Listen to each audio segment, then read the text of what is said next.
ang Dios lamang maoy dunay katungod sa paghukom kanato.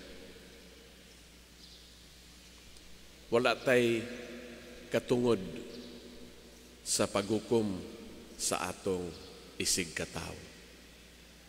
Gani, dunag usa ka kining gisulti si Pope Francis nga pong paniya, who am I to judge? Pero baya kini siya puno kay ni siya og mga gipasabot. Pag-ingon niya nga who am I to judge, nagpasabot lang ni nga ang Dios lamang maoy dunay katungod sa paghukom. Apan atong hinumduman nga ang Dios puno sa pagkamanggiangayon, hustisya. Mao nga ang Dios is very fair sa tanan.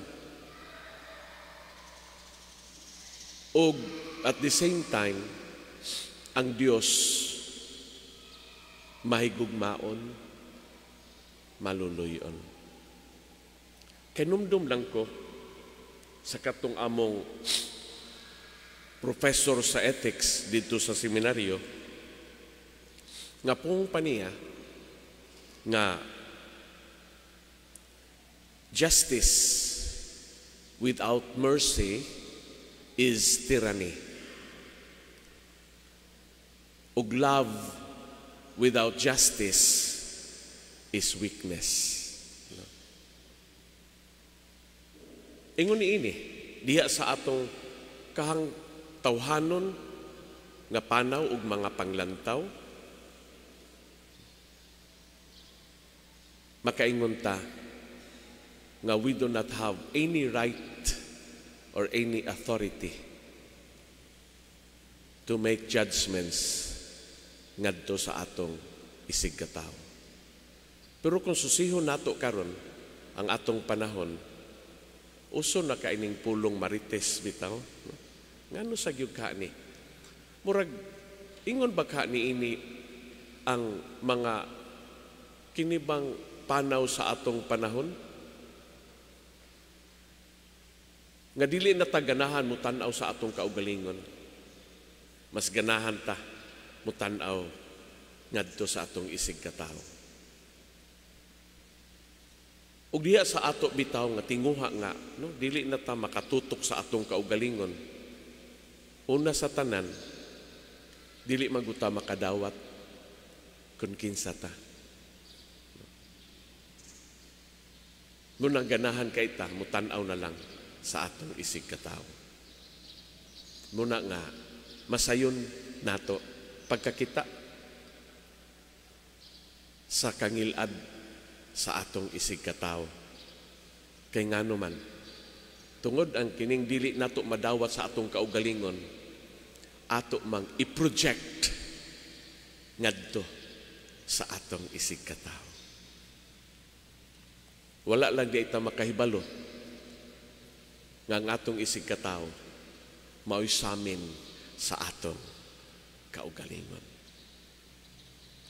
O kanindot ni ining pahimangno ni Jesus kanato karon.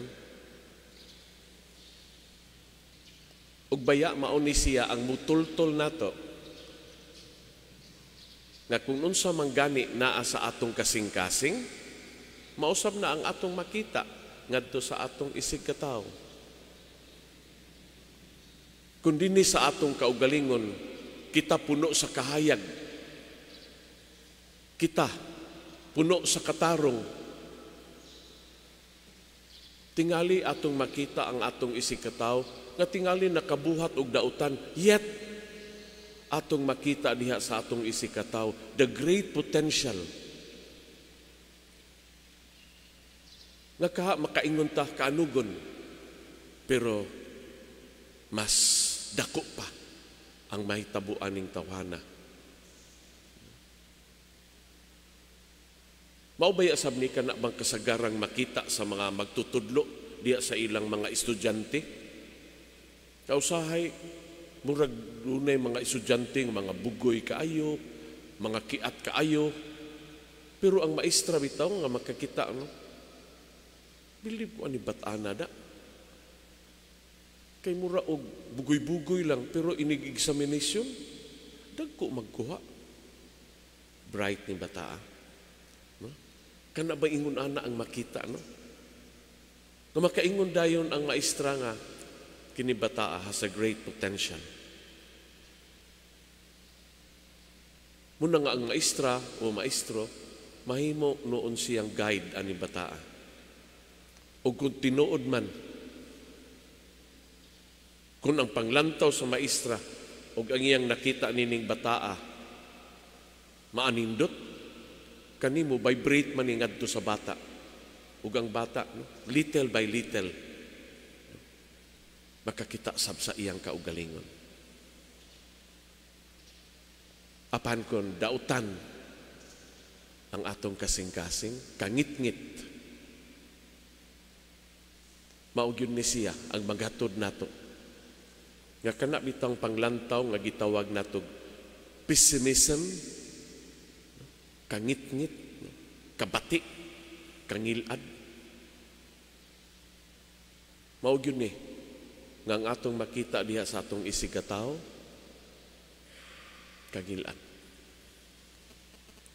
Maubaya nga si Jesus nagmaymay nato nga kung ang imong kamot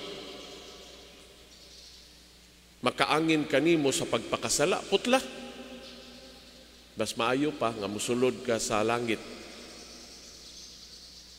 nga kulang ka sa kamot kaysa ibalhog ka sa impyerno nga sangkap kag kamot.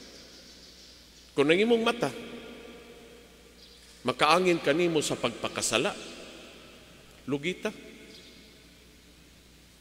Mas maayo pa muadto ka sa langit nga kulang og mata kaysa itambog ka sa impyerno nga sangkap kag mata. Kung ang imong dalunggan makaangin kanimo, nan sampungi ang imong dalunggan, putla ang imong dalunggan, ingon ani. Pero kani siyang pagka-istoryahan ni Jesus, usa lang ni siya ka symbolic way of telling us na we should have custody of our senses. Atong baba, atong mata, atong dalunggan, kay mao man ni sila dali kay makadakop og kana bang mga istorya. Atong mata dali kay makakita og ang atong baba dali kaayong makahimo og mga pulong. Bisan gani sa kana lang purma sa atong baba. Klaro na kaayo nga. Kana bang nakapamantay na ta? Pananglitan doon na tayo tupad diha nga atong kaila. Nya makakita bitaw tag kanang murag salawayon. Ana dena. Ano? Palingo-lingo dayon. Wa gyud gisulti tinuod pero na yam-i dayon pagkangilngiga nato ingon anak siya. Mao nga sa karon si Jesus kung buota atong limpyuhon ang atong kasing-kasing. Kay kung ang atong kasing-kasing ang panglantaw matarong, maanindot, maayo, mausab na ang atong makita sa atong isigataw. Apan kung ngilad ang atong dinhi sa kasing-kasing, kay mauman kini kita, mausab ni siya ang atong makita sa atong isigataw. Mao nga si Jesus nagpahinumdum nato karon, ang Dios maluluyon. Ug mao gani ni ang nakanindot sa ato nga salmo bitaw, ang tubag sa salmo nga nagampo ta, nangalyupo ta ngadto sa Ginoo, pulong pa. Ginoo, ayaw kami tagda sumala sa angay sa among mga sala. Kini bitaw usa ni siya kanindot kaayo nga kana bang kaamguhan, realization nga nakita nato nga kita makasasala. And we could never condemn others that they are sinners. Kay ngano man, tungod kay ako makasasala. Apan, ang labing nindot ani, that we seek for the mercy, the love of God. Ug mausab ta ni ang atong pag-ampo para sa atong isig katawo.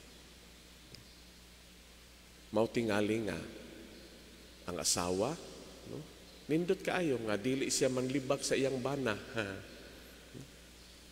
Hinunoa, iya nung iampo ang iyang bana. Kanindot tingali sa bana nga dili siya magbagulbol para sa batok sa iyang asawa. Rather, magampo noon siya para sa iyang asawa. Ang mga ginikanan, dili ka angay magbagulbol sa ilang mga anak. Kaya ang nahitabo sa ilang mga anak is a reflection of who the parents are. Rather, ang mga ginikanan, magampo para sa ilang mga anak. O ang mga anak, dili tingali sila mutulisok sa ilang ginikanan. Rather, ilang makita unta ng ilang ginikanan nibuhat sa tanan aron sila mabuhi, mutubo.